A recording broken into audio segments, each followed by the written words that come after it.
On January 20th, I created a 3D render of an image from LotusBubble. I was pretty happy with this render, but 7 months later, I'm wondering, can I do better? So I start off my sculpt like I do pretty much any one, just kind of laying out the basic shapes, and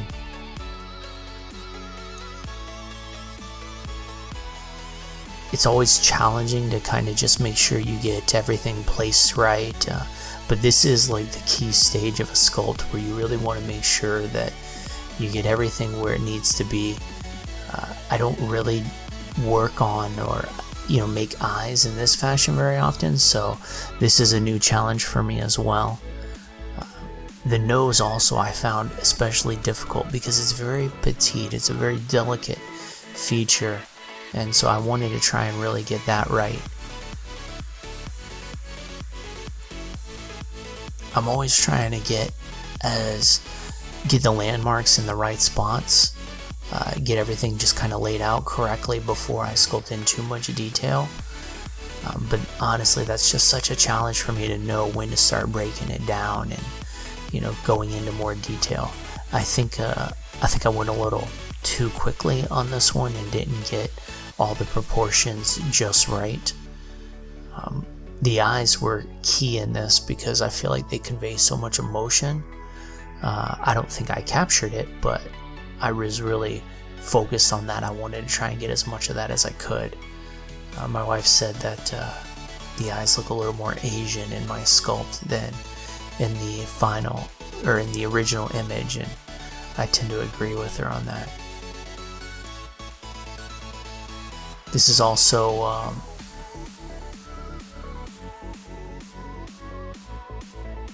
I went ahead and got the ears added in. I like to do that early on because it really does give you a good sense of what the face looks like. It gives you an overall idea of the shape and what it's going to look like. And for this one, I try to go for a slightly more realistic ear than I normally do, which I think the ear turned out really well, even though, in the final render it's mostly covered up. Also, I went a new direction with eyelashes. I've never really made eyelashes like this before, where I make eyelashes out of curves, but the eyelashes had so much depth in the original piece that I really wanted to try something different and see if I could capture a little bit more of that, the feeling that it gave the image, with the light reflecting off of them, by actually making them from curves. I don't know if I'll keep doing this in the future, do this, do it again, but all in all, I wasn't disappointed with how it turned out, and it really wasn't that hard. I think there's some improvements I could make by doing some clumping with them. I think that probably would have made them look a little bit better, but it didn't take long, and yeah, I thought it looked pretty good.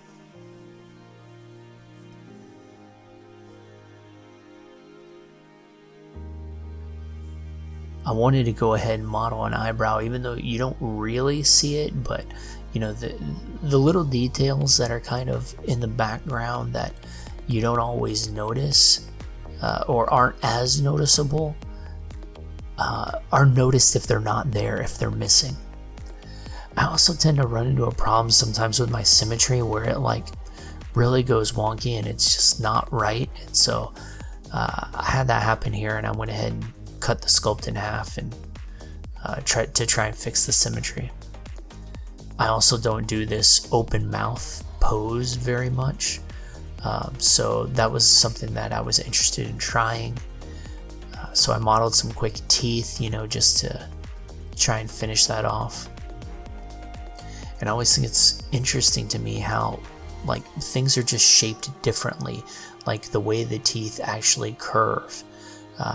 Your teeth don't go straight down, which, I would have, in your mind, oh yeah, that seems logical, but that's not really how they are. So getting them to fit right and getting them in the right position and everything was more challenging than I anticipated.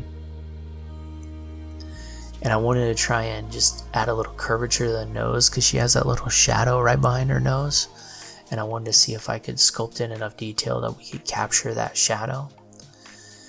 So now I wanted to start working on the hair, but I quickly realized that I can't do the hair if I don't have the shoulders. So I went ahead and just sculpted in a quick body so that I would have the shoulders, because the hair laying across the shoulders is such a big part of how this image flows and the shape that it has.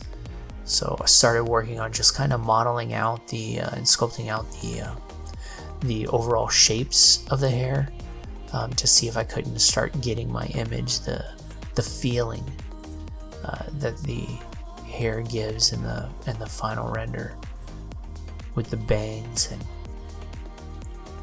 so just sculpted in a few details on the hair, nothing too particular, because I knew at this point that I wanted to cover the hair with curves, and that this was just going to be my overall guideline for how the curves were going to lay on her face.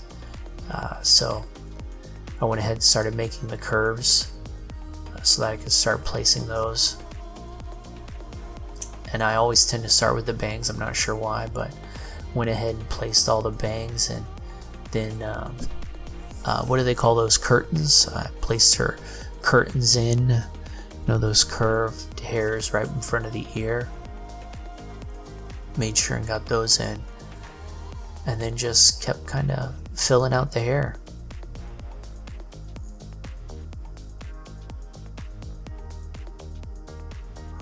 All in all, I'm not super happy with the hair. I do think it's okay. It's probably one of the better hair sculpts I've done, but I think I probably needed to spend some more time on it, create some more of the wispy hairs to give the hair just a little more visual appeal.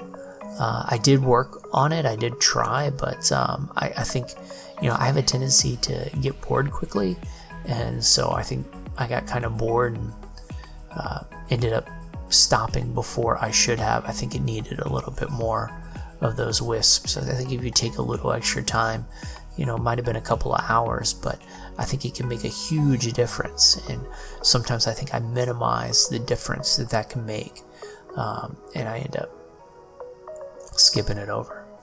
At this point, I realized the nose wasn't what I wanted. It wasn't quite petite enough, and then I felt like her upper lip was too long, so I started bringing the nose down a little bit and just trying to make it a little more petite, try and capture those delicate features that it had. And then I wanted to go ahead and kind of just get a rough sculpt of her sweater, so I started working on that. And I really do find it difficult to sculpt like folds and wrinkles and things like that in fabric. I was trying to do like some weird collar where like part of this would also be her neck, but at some point I realized that was a really dumb idea and this should just be her sweater. And so then I ended up just carving out where her neck goes and let the actual mesh that I had set up already for the neck be the neck. But yeah, this kind of thing is just always so difficult for me. I get really frustrated with it because I don't feel like it ever turns out like I want it to, and I just really need to spend some time, sculpting cloth so that I can get it where I want it. And I think a big challenge for me is I have a tendency to give up early when stuff isn't going well and call it quote unquote good enough, and I need to stop doing that. So this is where I kind of just quickly sculpted out the neck, and I was trying to get that dimple in the clavicle there and everything, but it just never really turned out the way I wanted it to. I started positioning the camera, which is something I should have done like hours ago, to kind of get a good feel for what was going to be in the final render and what wasn't. And I think it was a mistake to even work on lighting at this point. I think I really should have already had, all the textures and everything painted before I started working on lighting, because obviously it's going to look very different once everything is painted. So I did a retopology of the face. I didn't actually capture that on camera, but I did a quick retopology of the face, and so because I wanted to paint a roughness map to try and give her a little bit of sheen, a little bit of shimmer, like she has in the original image. So then I just set up a texture for the skin and started painting the skin. I think I went too dark on the initial skin color, so yeah, there's that. But it's one of those things. I always feel like I come back later and see things, and it's like, man, why didn't I see that while I was working on it? But yeah, it is what it is. So now I'm gonna start just kind of creating some basic materials for the hair. I ended up going way too blonde at the beginning, and so I was like, I need to darken that up a little bit. So I used a gradient texture just to give some different color variations of the roots, and then I used ambient occlusion with a multiply mix color node to just kind of give a little more depth to the hair color.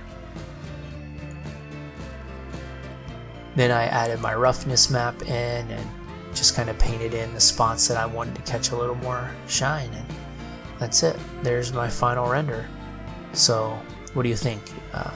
Did I do okay?